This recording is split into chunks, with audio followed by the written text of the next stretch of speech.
What's up, everyone, and welcome back to another rendition of Unseen Work, where we are here to remind you that you have to do the unseen work so that when you are seen, you have something to show for it. And our guest tonight is the perfect example of this. I know he's got a lot of behind-the-scenes work that has brought him to all the awesome stuff that he is doing today, and I'm excited to unpack it with him and with all of you here live, or if you're listening back a week later on the podcast tabs. So that's a good reminder, right? We are live right now on Facebook, on LinkedIn, and on YouTube. So a cool feature of that is that if you leave a comment like this example, you get to be part of the show. So leave us your comments, leave us your questions, and we will loop you into the conversation here tonight. If you're listening after the fact on the podcast, you missed out. Join us next time. It's every Wednesday at 8:45 p.m. Eastern. You can check it out live. So who are we talking to tonight? We are talking to Mr. Alfonce Mutuku. He is one half of the Life on a Mission podcast. He's involved in cyber defensive operations for the IRS. So good guy to have on your friends list. Don't make an enemy of him working for the IRS. I see him smiling right now in the green room. And we're going to chat about all that and much more. So without further ado, help me welcome Alphonse to the show. What's up, man? Hey, what's up, man? How you doing? You like that IRS joke? I saw you laughing. You get that a lot? Like, yeah, understand your good side? That's a thing that's a lot of people ask me about, especially during tax season. But, I guess it just comes with the nature of the work. So Sure. Yeah. So while we're on that, let's start there, right? What is cyber defensive operations for the IRS? What is that job? What do you do? So it's a number of different things. I mean, if I just have to break it down as simple as possible, I'd say it's pretty much me just being a frontline defender. So I like to think about it in terms of law enforcement because that's what I studied. So in law enforcement, think about a scene of a crime. Police respond to the crime, whether it's a murder, shooting, whatever the case may be. They show up to the crime scene. They get there, set up a perimeter, and then a background investigation happens. So, you start trying to identify what happened here at this scene. Who was the perpetrator, who were the victims, what brought up the incident, was it premeditated? So all those questions and answers need to be handled in that investigation. So, in cybersecurity, I just translated to kind of law enforcement, but pretty much what you're doing is you're doing the same thing behind the computer, right? So you're just stopping people who are computer criminals. So they are going after data, which is in my opinion, is the most valuable asset in our world, right? If I capture data, whether that be from financial institutions, insurance, government, education system, police, I mean, all the data that they house, it has sensitive information that's intellectual to you and I and a billion other people. That's really sensitive. Social security numbers, phone numbers, email addresses, names, bank accounts, credit card numbers, things like that. And if that gets online, it's easy for someone to do, identity theft and also just use their information, against them to either cause damage, to their reputation or business or so forth. So, data is the most valuable asset. It needs to be safeguarded. So defensive operations for, of course, IRS, we are housing, tax information. So we want to make sure that is protected. That is my main primary job there. So, it involves me doing a bunch of investigative work.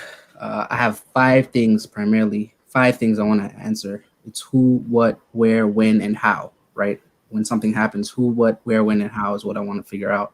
And I want to document that, and I want to prevent it from occurring again if it has occurred.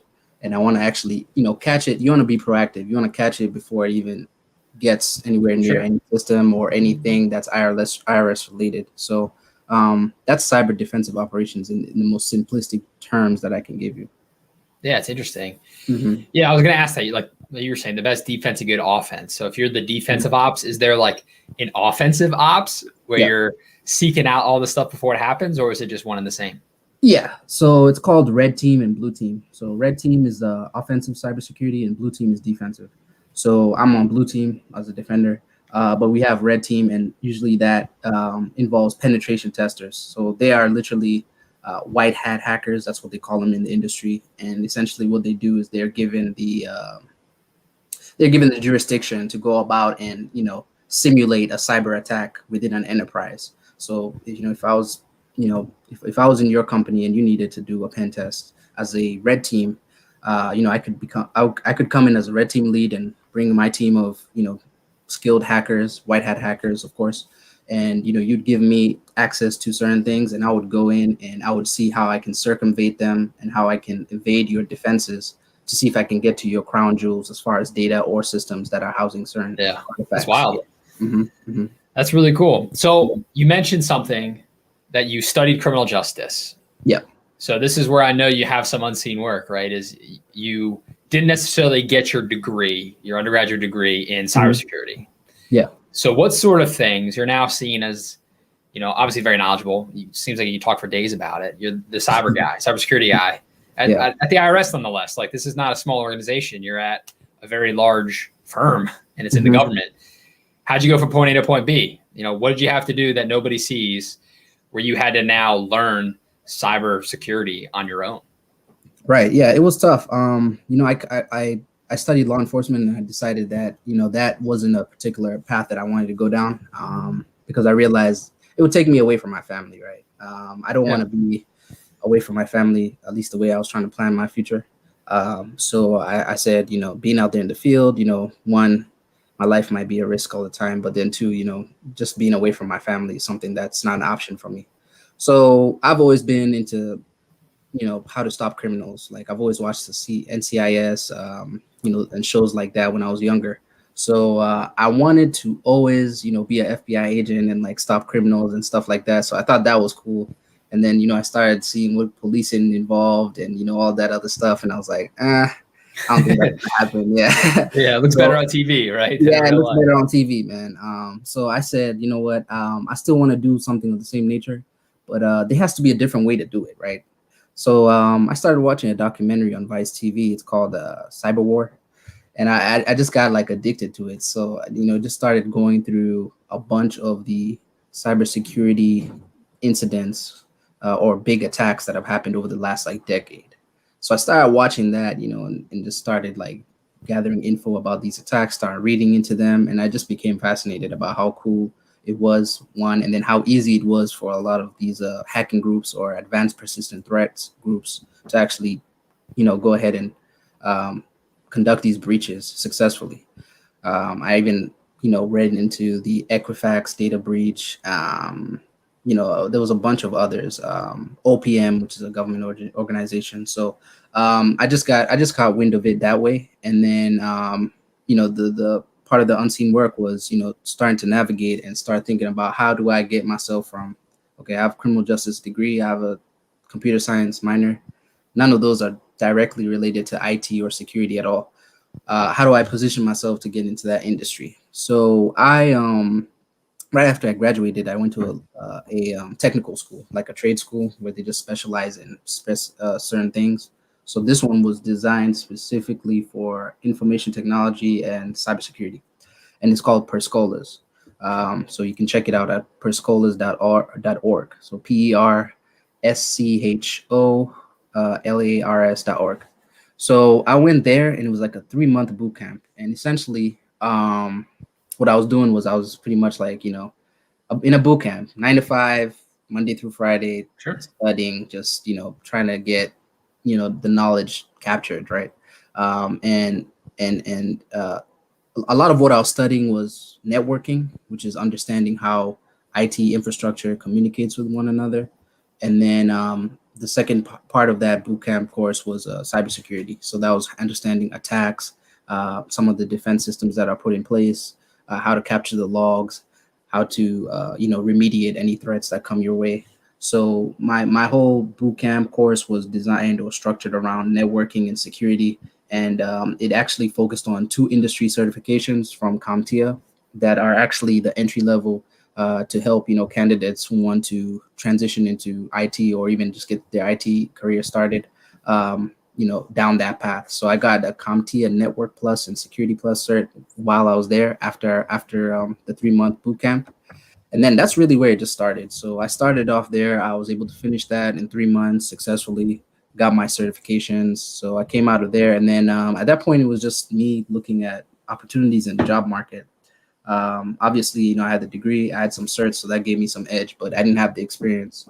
So I continued to, keep studying, whilst I was, out here looking for a job. And I was looking for a job, multiple ways. Myself, had someone who I was working with at the tech school or the tech program as a career coordinator. So he was, kind of floating my resume around to try and find me opportunities. And then I would, just, on the regular, just like, get in contact with recruiters and develop that rapport and that relationship. And then, try and find opportunities that way. So I always had 3 kind of avenues to, look for jobs. But whilst I was doing that, I actually got a scholarship with Cisco. And Cisco is it's a networking company. So they develop networking tools. So your routers that you use at home, Right. Switches that are used in the office, things like that. So I did a scholarship with Cisco, and it was a cohort, which was pretty much a 4-month program where it was completely online, scholarship all over the world. So they were actually in the process of developing cybersecurity certifications. So they were having these cohort scholarships offering so that people could get a first taste at what the certification was like. So I applied and I got in. Had the prerequisites, which was some of the CompTIA stuff that I had already done. And yeah, I just did that online, and it was cool. I learned a lot actually about Cisco, cybersecurity and their tool sets. And a lot of the classes were taught by former military instruction. So it was pretty good because those military folks, they have that experience in cybersecurity in the field. So it was a great program. I did it, and whilst I was doing that, behind the scenes, I was out there trying to interview. Got a bunch of different rejections here and there, but I was able to land my first job, and it wasn't specifically in cybersecurity. It was in identity and access management, which is a subset of cybersecurity. Okay. So it just specialized in that specific area, in that specific domain, and that domain is more involved with access control. So think about how, I'm sure you have a laptop. When you get into work, you put in your username and your password or your PIN code or your security badge or whatever you have to get in to access to your systems.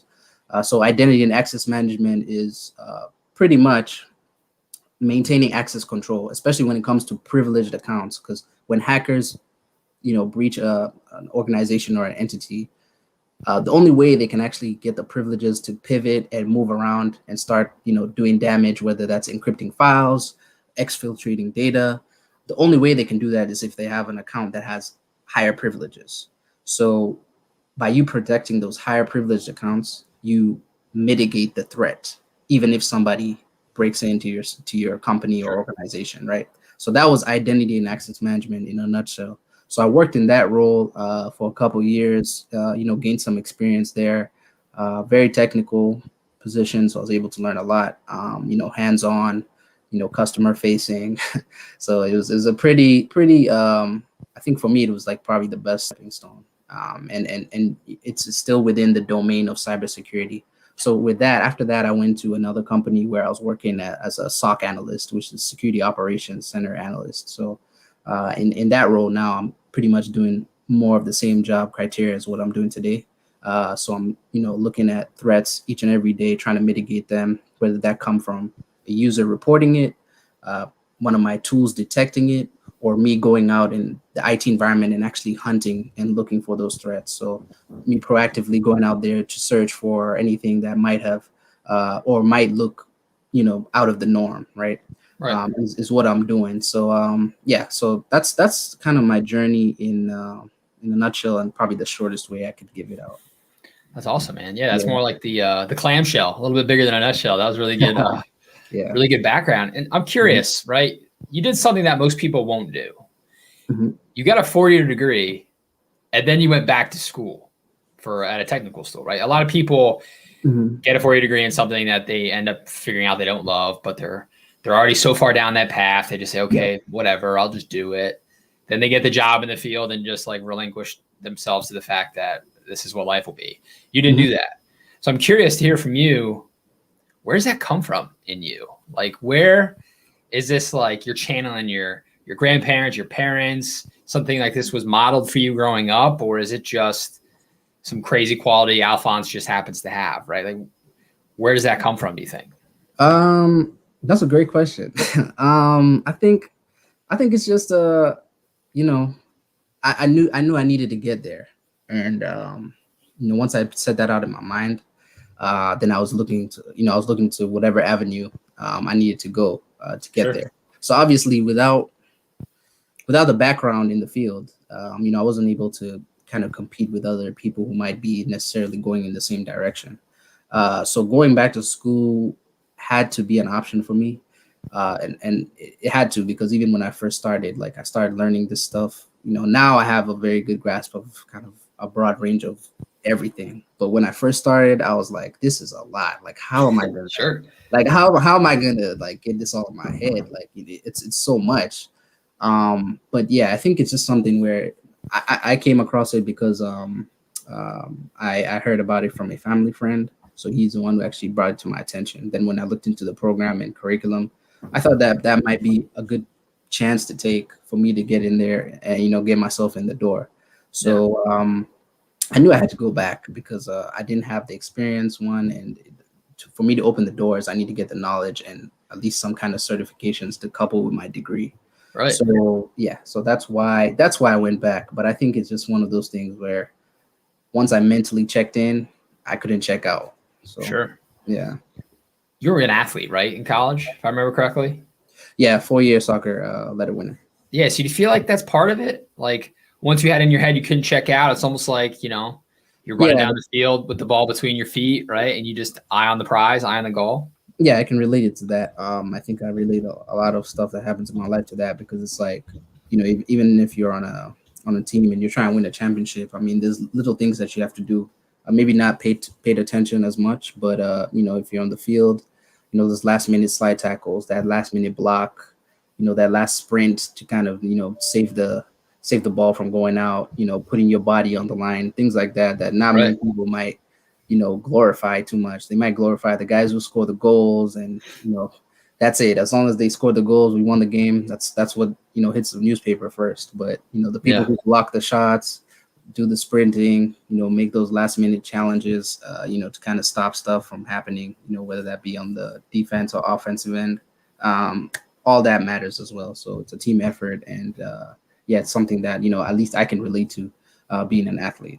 Yeah, well, it's funny you just rattled off all these defense type things, and you're in the defensive ops for cybersecurity. So it's like you just have defense programmed in your brain, which is funny. Yeah. But I know I feel that way. I swam all 4 years at school too. And like when I look back on it, I have a much bigger appreciation for everything sports gave me than when I was in it. And it was just like this thing you kind of cursed under your breath, like, got to go to practice, got to do this, right? But then looking back, I can see how it totally shaped my work ethic, my mental fortitude and how I approach challenges, and understanding how far I can push myself and what's actually possible. Definitely. And I feel like not everyone has that switch inside, right? Where they know that they can go further. They just they stop without knowing that it's right there. They just kept going, right? Made that slide tackle or whatever analogy you want to use. Yeah, I think for me, it's like, I like the pressure. When things are not going right, you feel like you're in a corner. But I feel like that's the best time, at least for me, to like kind of flourish, because I like the pressure. And maybe not a lot of people could say that. So. Right. I like that. That should be like a tagline for you. Like, Alfonce Mutuku, I like the pressure. I like the pressure. Yeah. That's good. So in the midst of all this, going back to school, establishing your career in cybersecurity, you're like me in the fact that you had this crazy idea to start a podcast, right? It's like, as if you didn't have enough going on, let's basically start a business, right? And so you're doing that now. So talk to me about that. What gave birth to this idea of Life on a Mission as a podcast? How does that fit into the mix? Yeah. Well, I started like getting into podcasts like late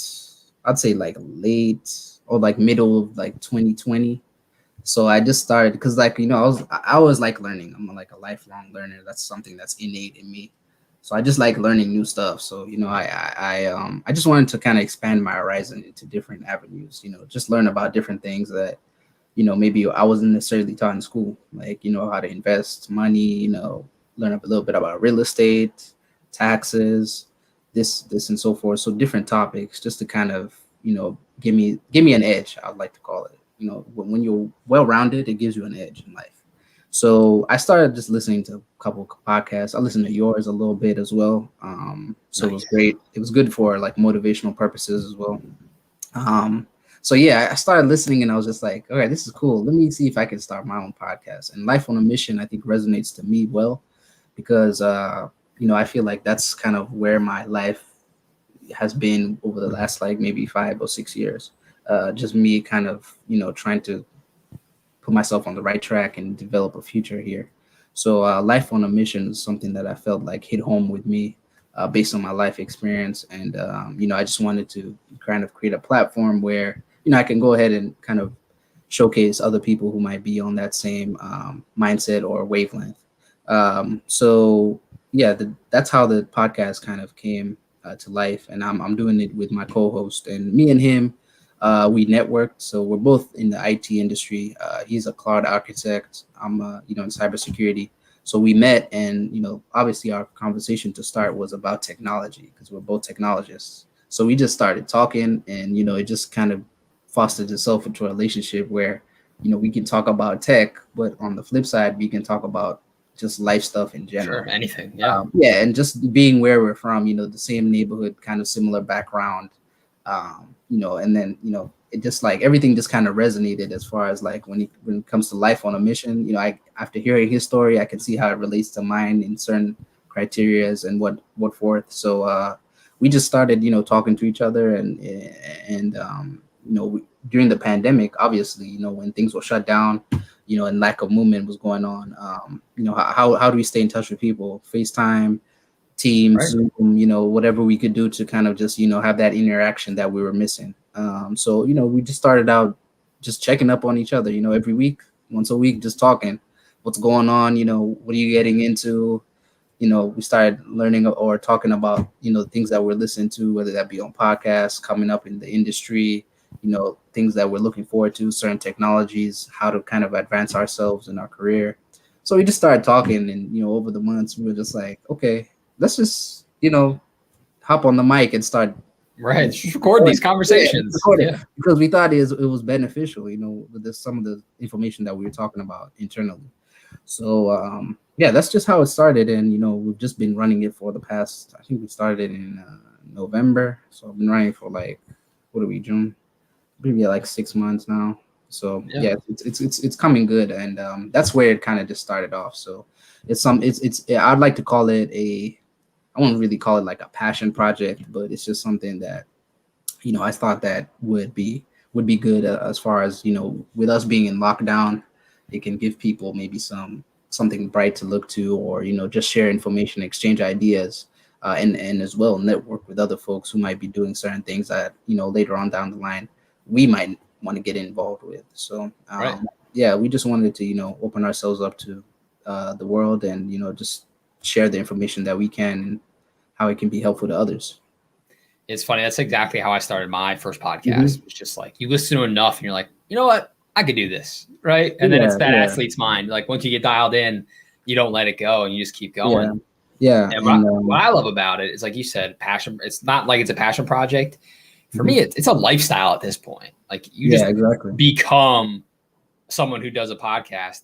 And what's nice about that it's time management principle, right? Like if you don't schedule the time or make time for something else will fill that void. Yeah. So life's crazy. We all have busy stuff, but making time to have a conversation like this one, continue networking, meet new people outside your comfort zone, outside your realm of expertise. It just expands your mind, the way you think, the people you know, which means it expands what's possible in your life by doing it consistently. And that's awesome. Yeah. And then that becomes the mission that you're on, right? Living that life on a mission. Yeah. And you frame it in whatever, in whatever way it looks best to you, or kind of the dynamic that can help you get the best outcome, I think. So yeah. So with unseen work, there are different types, right? I talk about these in, different interviews, not all of them every time, but the three types: generational unseen work. So this is like what your parents do or did and how it shapes you. Active unseen work would be you saying, I want to get into cybersecurity, and then all the things you had to do to make that happen. I want to talk to you about passive unseen work, though. This is completely unrelated things. So like you were an athlete, you had a degree in criminal justice, you have a podcast, face value, those are pretty much unrelated to being in cybersecurity. Right. But I'm sure when you look back, you can connect the dots to see how all of those things gave you a little nugget of something that you use today, right? So I'm curious to hear from your perspective, like the podcast, for example. How does podcasting as a piece of passive unseen work make you better at your job, right? Like, do you see a connection between all these seemingly unrelated things in your life? Yeah, definitely. Definitely made me a better communicator. So I'd say, Great point.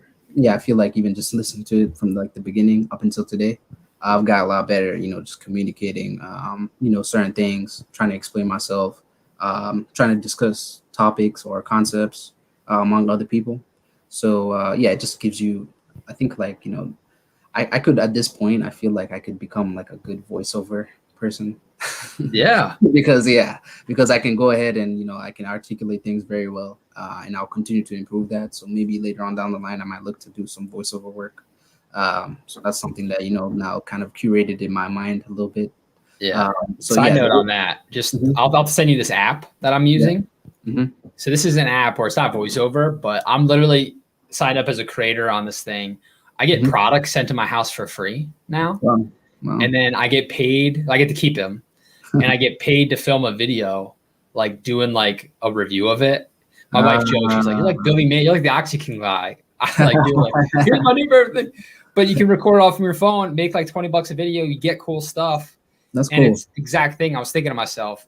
Being a podcaster prepared me for this. I know how to use all the media tools. Yeah. I'm comfortable talking on camera, and now I'm getting free stuff and getting paid to do a 30-second commercial for people. So I'll shoot it to you. I just wanted to say it out loud so I don't forget. Yeah, that would be cool. Right. Definitely the communication factor. Definitely learning about business. A lot of people, they want to. Well, I see a lot of people, or I have discussions with a lot of people who want to be entrepreneurs or get into business and stuff like that. It's a lot more difficult than it seems, right? So you want to make sure that you understand the ins and outs of business, and before you brand yourself an entrepreneur or anything, or start getting involved with that. You want to be able to make sure that you have the right mindset, and also are looking at certain things that, I like to look at it like, what am I getting in my job that I'm not getting as an entrepreneur? And how do I make sure that I fill those gaps on the entrepreneurial side?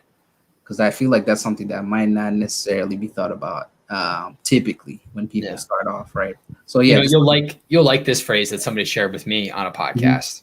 Talking about defense in this conversation, right? I heard somebody frame it once that they were a defensive entrepreneur, meaning that they're not just going to quit their day job and go start a company and call themselves a CEO and say, I'm an entrepreneur, look at me. Right. They kept their day job, they kept their steady paycheck, and they're slowly building something on the side, filling that gap you're talking about. Yeah. So it's a little bit of that proactive defense. That's what you're describing. Yeah, exactly. It's good to know when you can walk away. I've heard a lot of different stories. I've listened to a lot of different podcasts about when people were actually able to transition from that 9-to-5 or what have you to a full-time, employee, or an entrepreneur. So you need to understand, like, when is the right time to kind of step away from that, and make sure that you fill in the gaps that, if you're not ready to kind of handle the insurances on your own, life insurance, health, all that stuff on your own as an entrepreneur, you want to make sure that you have those prepared. Also retirement planning and all that. You get those 401k matching with your employer, but you don't get that, as an entrepreneur. So you need to actually strategize on what would be the best option for you, looking at the kind of company that you have set up. So those are certain things that you want to think about, because you lose certain things, even getting loans, for example. Like, you want to make sure that your business is profitable, because, even just to get loans as a business might be a little bit challenging if you're not if your tax returns or your bookkeeping is not up to standard. So Right. Yeah. Great point. yeah. And So then let's I think good. one more thing. Yeah, one more thing. So when it comes to like, I guess, passive unseen work, when it comes to cybersecurity, it helped me because just being in the industry, I see a lot of things where I have friends or friend groups that they might not necessarily be very aware of kind of what they're doing online, and how risky it is when you're doing things online, as far as you got to keep your password safe, make sure that the information that you put online is captured by all these platforms, all these social media apps, all these companies you register, all these subscriptions you sign up for, all these things you buy online where you put your credit cards, all that stuff. Make sure that you're living your life a little bit more secure. So just being in the field with all the stuff that I'm seeing of how these guys are breaching, stealing credentials, stealing Bitcoin, all this other stuff, yeah, it's made me a lot more vigilant, I think. And just making sure that I'm very aware of what websites I'm visiting. I'm checking URLs before I visit them, and just doing my due diligence online, while I kind of go about doing the things that I do day to day. So Yeah, it's a good point. There's that. People talk about work-life balance, right? But in many ways, your work has improved your personal life, right? Because you can lead a safer personal life, have that security, and then people in your inner circle can as well. That's awesome. Yeah. So let's talk failure. We're talking about all the awesome stuff you're doing, all your successes, which is fun. But I love talking about failure because I think it's a huge part of unseen work. There's productive failure, right? This is what I call a flip. Get my visual aids up here for those watching. So that's where you fail, but you learn. Then you can improvise and you can pivot into something else, right? And you take those learnings and that quote unquote failure and you build on it, and it's a positive. Right. But then the opposite of that is the flop, which is when you fail, you lie about it. You obsess about the fact that it happened, right? Mentally, you're like, I can't believe I did that. I'm so dumb, right? And then you pretend that it didn't happen. You're ultimately sweeping it under the rug, and you just kind of like try to move on and pretend it didn't happen. But then it just ends up happening again. So not productive failure. Right. So do you have examples of times when you flipped or times when you flopped that we could touch on, and how it's affected your unseen work and maybe things that folks listening or watching could take and put into practice for themselves? Right. I think flip, definitely when I failed, I just going through the whole process of even just trying to find a job, it took me like 8 to 10 months. And where I was failing in my interviews, I just wasn't like probably getting to the last portion of the interview, or even wasn't getting through the first portion.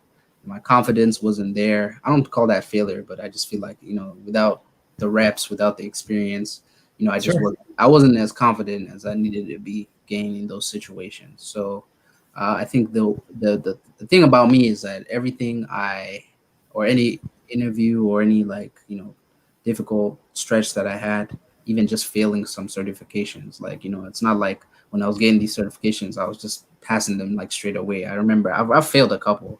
I failed the very first one I took. I failed one recently. I'm about to take it again. But yeah, essentially what I do is I just kind of, all these failures, I don't look at them necessarily from a negative standpoint. I try and say, okay, we failed today, but we can always come back and do it again. So when it comes to interviewing, I think my thing was asking myself after the interview, where do I feel like it might have gone south, or I wasn't really strong answering this particular thing versus this thing, and make sure I wrote those down so that the next time I was able to kind of come back in there and with some new energy, kind of revisit the things that I thought I did bad in the previous, and see if I can improve those for the next time.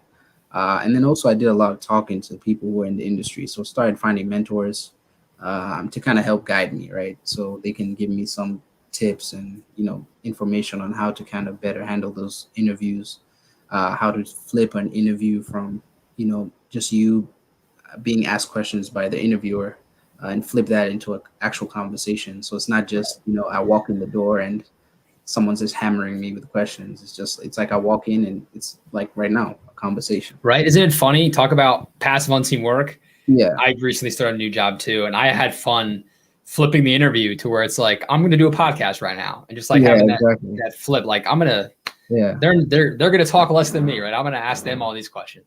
Yeah. And it's funny how it's a great mindset shift when you can do that. And it's from a position of power versus like waiting for something to happen. You're making it happen. Mm-hmm. Yeah, it's definitely something that, I just took upon myself to say, look, if things go bad, it's not the end of the world. You just gotta, pick yourself back up. Just relate it back to, being in athletics. We don't win the championship one year. It's not over. We go back in the summer, we train, we get fitter, faster, stronger.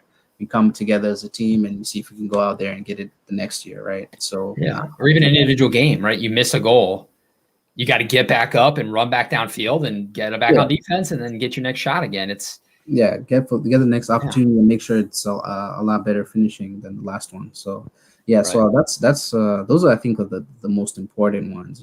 Just making sure that in the interviews I wasn't down on myself too much and making sure that I was also putting myself out there. I think a lot of people don't do that. When you're trying something new, you can get stuff from books, you can get stuff from podcasts, you can study all you want. But the most important thing, or I think the most beneficial, is to put yourself out there, put yourself around people who are doing what you want to do or are in the positions that you want to be in. Whether that be in the executive positions or just engineering or, if you want to be a teacher, whatever, a scientist, a doctor, put yourself around the people who are doing that and doing it at a high level. And making sure that you're interacting with them, build some relationship and rapport, even just see if you can help them out to some degree. I know people who have gone and, they wanted to be in real estate and they found someone who could mentor them and they've gone and legitimately worked for them for free. So that they could, kind of get that relationship built, but also kind of be with them hands-on and see what the nature of that work or that industry is. So just putting yourself out there. I think a lot of people, if, they might be shy or something, they might have something in their, personality that prevents them from being, outgoing or just putting themselves in different situations. But I think in life, you have to put yourself in situations, especially if you want to go far. You have to put yourself around certain people. So, get your suit, get your dress on, whatever it is, and put yourself out there in the world. Yeah. Well, the biggest thing you said too is you got to ask for help sometimes. Mm-hmm. Like you can ask to provide that help and work for free. That's certainly a good tactic, get your foot in the door. Yeah. But that mentorship piece or just asking someone like, hey, I've applied to 100 jobs and I'm getting no's. Will you look at my resume and tell me like what I'm not seeing here? And then put not just going through that exercise, but actually acting on what's being offered to you by people who have done it and not feeling like you know everything, like being vulnerable enough to ask for help and then smart enough to act on that advice. If more people did that, I think people would be a lot happier because they could be further along than this like lone wolf attitude that somehow got put into society, right? And I think what you said about the lone wolf, I think that kind of resonates to me. So maybe that might be a criticism that I take upon myself. Like, sure. At some point I thought, I can just like do it alone, right? But I realized, it's okay for you to take some time to kind of just be away and be alone, develop yourself, kind of figure out what direction you want to go. But at some point, you're going to need to, engage with other people, because you're going to reach situations where it's like it's by force that you need to get in touch with somebody or you need to, consult somebody for certain criteria of information or to get a deal done or to negotiate something or find out what's the best way to approach this scenario versus this. So it's okay for you to kind of just isolate for a little bit, I think, to kind of just develop that that bubble, so that you can get yourself moving. But I think at some point you have to then say, okay, now that I've taken 10 steps forward, now it's time for me to start putting myself out there some more with other people so I can take 100 steps forward and 1,000 steps forward. Yeah. And like some of what you said too, right? Like I think you said this, like you can read every book, you can listen to podcasts, right? I know a lot of people that say they're big into personal development or professional development. And what they mean by that is they're reading all the books and listening to all the podcasts. But that's in isolation. That's a lone wolf activity, right? At some point, you need to act on these things you're learning. Otherwise, they're not really truly learned. It's like you know about them, but you don't know them because you haven't done it yourself yet. And that's where I love what you said about filling the gaps with your entrepreneurship ventures, which you're not getting with hands-on at work. You do it on the side, and then you create a much more well-rounded version of yourself that is capable of whatever it is you want to get into next. Yeah, you know what? You actually just triggered my mind, actually. So back to the unseen work portion.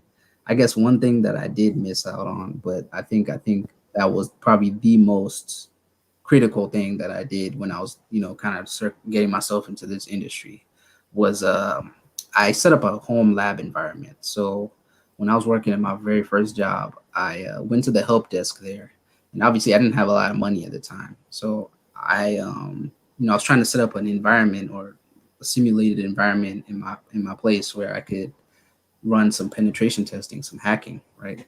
So essentially what I did was I went to the help desk and I was like, hey guys, I see you guys scrapping all these computers and stuff and all these, parts and whatever. And I was like, you know what? Don't throw them away. Just let me get them. So I bought them off the IT people, IT staff for like $50, whatever, and it was affordable because that's what I could afford at the time. So I took all that stuff home, brought it, and I started building out an environment. So that allowed me then to start playing with hacking tools. So that's how I developed my skills. Just going to playing with hacking. I love that phrase. Playing with hacking tools. Playing with hacking. You have to just get into it. I mean, it's one of those things where you can go on YouTube, watch, but it's a lot better when you have the environment, the tool set up. You have the book, the commands.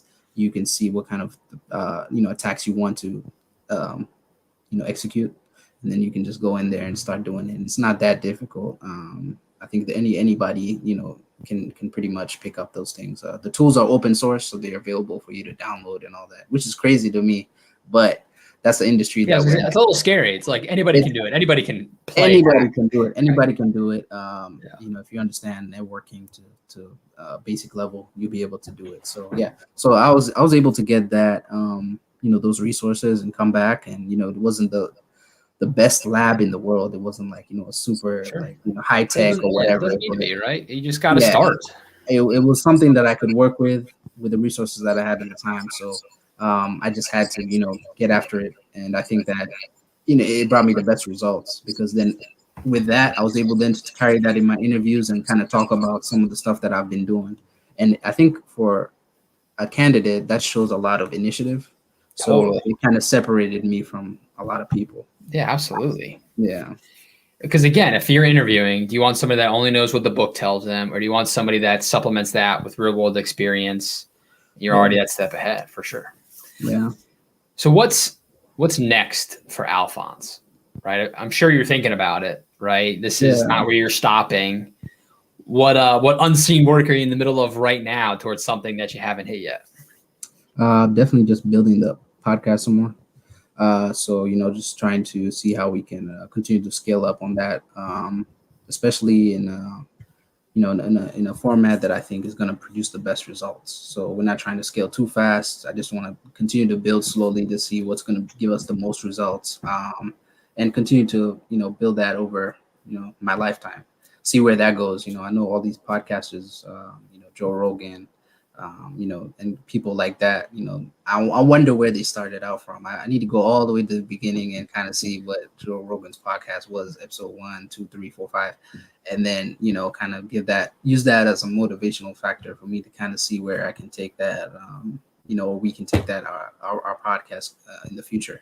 So definitely just continue to build that, continue to invest in myself, and, the kind of family that I want to build up. So, just learning more about investing. Like I said, putting myself in different situations, networking. I know, kind of getting back to things now, with vaccine being pushed out and whatnot, so forth. So I want to see if I can go to like some conferences and stuff like that, to network some more in the industry. See if I can meet some more people. And just continue to, build upon the foundation that I've set and see what other things I can venture into. So maybe in like, 10 years, I think I would see myself in the executive or, leadership position in cybersecurity, I guess from a career standpoint. But outside of that, no, I just want to, continue to be there for my family, support them, my friends that are close to me, and, just be a resource to the people that, want to get into this field. So, just developing myself to the point where I can help guide people into cybersecurity, and offer that as a service later on down in my career. That's awesome. Yeah. Well, with that service attitude, man, I'm sure you'll get there way faster than 10 years. So excited to watch along from the sidelines and cheer you on for sure. So I appreciate you hopping on the show, giving us your valuable time. It's been fun getting to chat about this stuff with you. Yeah, it's been great. Yeah, thank you for having me on tonight, man. I appreciate it. Thank you. So like Alphonse said, he's trying to build that podcast, everybody. So go search for Life on a Mission podcast wherever you get your podcasts.